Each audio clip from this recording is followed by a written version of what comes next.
এই কিছুদিন আগের কথা। আমি কলেজ স্ট্রিট গিয়েছিলাম আমার প্রকাশকের কাছে প্রকাশিতব্য উপন্যাসের প্রুফ আনতে। ফিরছিলাম বাসে করে, লেডিস সিটে বসে প্রায় ঢুলছি, হঠাৎ একটা গলার আওয়াজে চোখ মেললাম। এই পল্লবী, এই এই তাকিয়ে দেখি কখন যেন আমার পাশে এসে বসেছে ঋতিকা। ঋতিকা আমার স্কুলের বন্ধু। কিছুদিন আগে পর্যন্ত বেশ ভালো যোগাযোগ ছিল, কিন্তু হঠাৎ বছর দেড়েক কেমন যেন গুটিয়ে গেছে ও। ফেসবুকেও খুব একটা অ্যাক্টিভ দেখি না ইদানিং। আরে রীতি, কেমন আছিস? ইদানিং তো তোর আর পাত্তাই পাওয়া যায় না। খুব ব্যস্ত বুঝি? বললাম আমি হেসে। না রে, এমন কিছু ব্যস্ত হয়তো নই। আসলে নিজেকে একটু গুছিয়ে নিচ্ছি, তাই হয়তো যোগাযোগটা কমে গেছে। দেখলাম একটু গম্ভীর হয়ে গেল আচমকা ওর মুখটা। মানে ঠিক বুঝলাম না। আমার দু চোখে জিজ্ঞাসা ফুটে উঠল। আমার বিয়েটা গত বছর ভেঙে গেছে রে। আর টেনে নিয়ে যেতে পারলাম না সম্পর্কটা। পারলাম না আর মানিয়ে নিতে, মুখ নামিয়ে বলল ঋতিকা। সে কি, সে কি? আঁতকে উঠলাম আমি। আমি জানতাম প্রেম করেই সুজয়দাকে বিয়েটা করেছিল মেয়েটা। ছোট্ট জবাব এলো। কেন রে রীতি, ভেঙে দিলি কেন বিয়েটা? আর একটু অ্যাডজাস্ট করার চেষ্টা তো করে দেখতে পারতিস, বললাম আলতো করে ওর গায়ে হাত রেখে। কেন রে, জোর করে মেনে নেওয়া আর মানিয়ে নেওয়ার এই অদ্ভুত প্রক্রিয়াটা মেয়েদের ওপর আর কতদিন চলবে বলতো? আর এই মানিয়ে নেওয়ার খেলায় সারা জীবন কি মেয়েরা শুধু দম বন্ধ হয়ে বেঁচে মরে থাকবে? জীবন্ত লাশ হয়েই কাটিয়ে দেবে শেষ দিন পর্যন্ত? একটু হকচকিয়ে গেলাম আমি। হঠাৎ কেন এত রেগে গেল মেয়েটা? বোধহয় আমার মনের কথা পড়তে পারলো ঋতিকা। এবার নিচু গলায় বলল, মানিয়ে নেবার চেষ্টাও করেছিলাম রে, নিজের সবটুকু দিয়ে। ওর বাড়িতে মাছ ঢোকে না, বেশিরভাগ দিনই হয় ডিম নয়তো নিরামিষ। মাছ ছাড়া ভাত মুখে তুলতে না পারাই এই আমি, সেটাও মানিয়ে নিয়েছিলাম। অভ্যস্ত করে নিয়েছিলাম নিজেকে ডিম আর নিরামিষে। ওদের বাড়ির বউরা নাকি কেউ জিন্স পরে না, এটাই নিয়ম। সেটাও মেনে নিয়েছিলাম। নিজের সবচেয়ে পছন্দের পোশাক জিন্স কুর্তি বাতিল করেছিলাম চিরতরে। পায়ের নুপুর পরা পছন্দ করতো না সুজয়, তাই সযত্নে লুকিয়ে ফেলেছিলাম আমার প্রিয় অ্যাঙ্কলেট। রোজ রাতে মাথায় তেল লাগিয়ে ঘুমাতে যেত আমার বর। উগ্র তেলের গন্ধে দম আটকে আসতো আমার। কিন্তু সেটাও মানিয়ে নিলাম এক সময়। এরকম আরও অনেক কিছুই ছিল রে। এক সময় দেখলাম ওদের পছন্দ অপছন্দের সাথে তাল মিলিয়ে চলতে চলতে আমি একেবারে কোণঠাসা হয়ে গেছি। নিজের কাছে নিজেই হয়ে গেছি অচেনা। নিজস্বতাই হারিয়ে ফেলেছি সবটুকু। তবুও নিজেকে বোঝাচ্ছিলাম, নিজের মনকে বলছিলাম, ভালোবাসার মানুষের সাথে থাকতে গেলে, সংসার করতে গেলে অ্যাডজাস্ট তো করতেই হয়। কিন্তু জানিস, এই অ্যাডজাস্ট করতে করতে একসময় উপলব্ধি করলাম যে আমি কেমন যেন রোবটের মতো হয়ে গেছি। আর কোনো আবেগ অনুভব করছি না। এমনকি সুজয়ের প্রতি সেই ভালোবাসাটাও শিথিল হয়ে গেছে পুরোপুরি। টানা এতটা বলে চুপ করল ঋতিকা। আমিও চুপ। কি বলবো বুঝতে পারছি না। বাসও দাঁড়িয়ে রয়েছে জ্যামে। কয়েক মুহূর্ত চুপ রইল ও, তারপর সরব হলো আবার।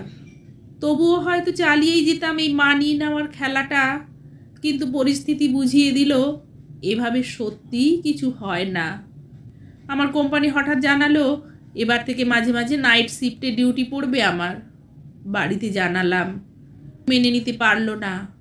রাজি হলো না কেউই আমার সাথে মানিয়ে নিতে। চাকরি ছাড়তে বাধ্য করা হলো আমায়। ইতিমধ্যেই হঠাৎ কাজ ছেড়ে চলে গেল আমাদের বাড়ির রান্নার মাসি। সব রান্নার দায়িত্ব এসে পড়লো আমার ঘাড়ে। কিন্তু রান্নায় আমি কোনোদিনই পটু নই। তাই হয়তো সবার মন মতো বাহারি রান্না করে উঠতে পারছিলাম না। না, আমার রান্নায় দক্ষতা না থাকাটা সহজে মেনে নিতে পারলো না কেউই। নিত্যদিন গঞ্জনা জুটতে লাগলো আমার কপালে খারাপ রান্না করার দরুন। কেউ অ্যাডজাস্ট করতে রাজি হলো না আমার এই খামতিটার জন্য। তারপর কি হলো জানিস? এমন একটা ঘটনা ঘটলো যেটা আমায় বুঝিয়ে দিল সত্যি এভাবে আর হয় না। কেন, কি হলো? আমি জিজ্ঞাসা করলাম। বিদেশ থেকে কলকাতায় ফিরলো আমার কলেজের বেস্ট ফ্রেন্ড নীলোফার। বেশ কয়েকবার আমাদের বাড়িতে এসেছিল ও। আড্ডা দিয়েছিলাম আমরা সারা দুপুর। কিন্তু আচমকা একদিন ঘোষণা করা হলো নীলোফারকে আর এই বাড়িতে অ্যালাউ করবে না তারা, কারণ ও অন্য ধর্মের। আমাকেও ছাড়তে হবে তার সাথে বন্ধুত্ব। বাড়ির বউয়ের অন্য জাতির বান্ধবী কেউ মানবে না। সেদিনই বুঝলাম রে, অনেক হয়েছে, আর সম্ভব নয়। এটুকুর জন্য বিয়ে ভেঙে দিলি? না চাইতেও বলেই ফেললাম আমি। এটুকু? কোনটা এটুকু লাগছে তোর? যাদের জন্য আমি সব মানিয়ে নিতে পারি, সব রকম অ্যাডজাস্ট করতে পারি, তারা আমার জন্য বিন্দুমাত্র কিছু মেনে নিতে পারে না, সেটা এটুকু?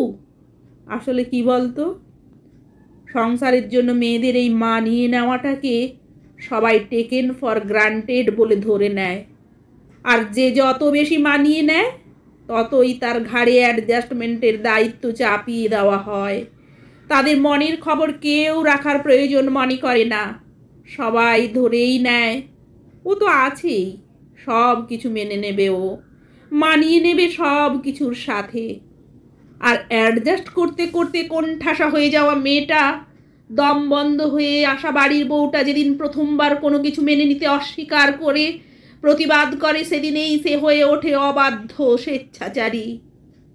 স্বামী, শ্বশুর, শাশুড়ি সহ বাড়ির প্রত্যেকের সেদিন মনে হয় এমন বেয়াদব বেহায়া বউ নিয়ে ঘর করা যায় না। আমার সাথেও কতকটা তাই হয়েছে রে।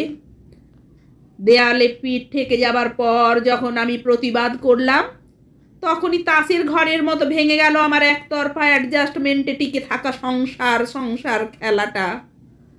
দেখলাম ঋতিকার চোখ ছলছল করছে, কিন্তু মুহূর্তেই ও সামলে নিল নিজেকে। এবার দৃঢ় গলায় বলল, সংসার টিকিয়ে রাখার জন্য যে অ্যাডজাস্টমেন্ট হয়, সেখানে স্বামী স্ত্রীর সমান ভূমিকা থাকে। তো শুধু বাড়ির বউকে যে ক্ষেত্রে মানিয়ে চলতে হয় একতরফা, সেটা অ্যাডজাস্টমেন্ট নয়, শোষণ। আর এই শোষণের প্রতিবাদ শুরু থেকেই করা উচিত প্রতিটা মেয়ের। আমি প্রথম থেকে করতে পারিনি, ভুল করেছিলাম, কিন্তু আমি চাই আর কোনো মেয়ে যেন এই ভুল না করে। কিন্তু তুই যেটাকে ভুল বলছিস, বেশিরভাগ মেয়ের ক্ষেত্রেই সেটা কিন্তু বাস্তব। আমাদের দেশের বেশিরভাগ মেয়েই শুধু অ্যাডজাস্ট করেই বেঁচে থাকে গোটা জীবনটা, বললাম আমি। কিন্তু ওই সমঝোতার সংসারে কেউ ভালো থাকে না জানিস। সে নিজেও ভালো থাকতে পারে না, আর উল্টো দিকের যে মানুষটা বিয়ের নাম নিয়ে শুধুই প্রতিনিয়ত তার সব ইচ্ছেকে খুন করে চলেছে, তাকেও সে ভালোবাসতে পারে না। শুধুই সেই মেয়েটা বেঁচে থাকে ভালোবাসাহীন একটা বন্ধনে। তাই নিজেদের সম্পর্ক সুস্থ রাখতে, ভালোবাসাটা বাঁচিয়ে রাখতে সংসারে দুজনকেই সমানভাবে মানিয়ে চলতে হবে। একতরফা অ্যাডজাস্টমেন্ট কোনো সংসার সুখের করতে পারে না, বরঞ্চ তাকে ভাঙনের মুখেই দাঁড় করায়। জানিস, ভাবছি একটা ইউটিউব চ্যানেল খুলবো, এইসব নিয়ে খোলাখুলি আলোচনা করব। বেশিরভাগ মেয়েরই এই সচেতনতা নেই, কিন্তু এগুলো দরকার। নিজেকে ভালো রাখার অধিকার তো প্রতিটা মানুষের আছে, তাই না? আচমকা বাসটা ব্রেক কষলো। খেয়াল করলাম আমার স্টপেজ এসে গেছে। আজ আসি রে, ঋতিকার থেকে বিদায় চেয়ে নেমে গেলাম বাস থেকে। হুশ করে বেরিয়ে গেল বাসটা। আমি তাকিয়ে রইলাম কয়েক মুহূর্ত চলে যাওয়া বাসটার দিকে। ঋতিকার কথাগুলো কানে বাজছিল তখনও। সত্যিই তো, আমাদের চারপাশে এই ছড়িয়ে ছিটিয়ে আছে এমন কত মেয়ে যারা শুধুই মানিয়ে নেয় সংসারে নিজেদের সমস্ত ইচ্ছা আকাঙ্ক্ষা স্বাদ স্বপ্ন বলি দিয়ে। আর এভাবেই হয়তো একদিন ফুরিয়ে যায় তারা। কেউ জানতেও পারে না তাদের কথা। শুধু এক বুক খারাপ থাকা নিয়ে একদিন পৃথিবী ছেড়ে চলে যায় তারা। মনে পড়ল ঋতিকা বলছিল ইউটিউব চ্যানেল করার কথা। কে জানে সত্যিই ও করবে কি না, কে জানে ওর চ্যানেল মানুষের কাছে পৌঁছবে কি না। কিন্তু আমি মনে প্রাণে চাই ও চ্যানেল করুক, মনে প্রাণে চাই সবার কাছে পৌঁছে যাক ওর কথাগুলো। সেই মেয়েগুলোর চেতনা জেগে উঠুক যারা সংসারে একতরফা মানিয়ে নেওয়ার খেলায় জর্জরিত, অথচ যাদের কথা তাদেরই সংসারে কেউ ভাবে না। আমি মনে প্রাণে চাই পৃথিবীর প্রতিটা প্রান্তে থাকা উপেক্ষিত মেয়েগুলো বুঝুক সংসার মানে দুজনের একসাথে তালে তাল মিলিয়ে চলা। সংসার কারোর একার স্যাক্রিফাইসের নাম নয়। ভালো থাকার অধিকার নারী পুরুষ নির্বিশেষে প্রতিটা মানুষেরই সমান, কারণ জীবন তো সকলেরই একটাই।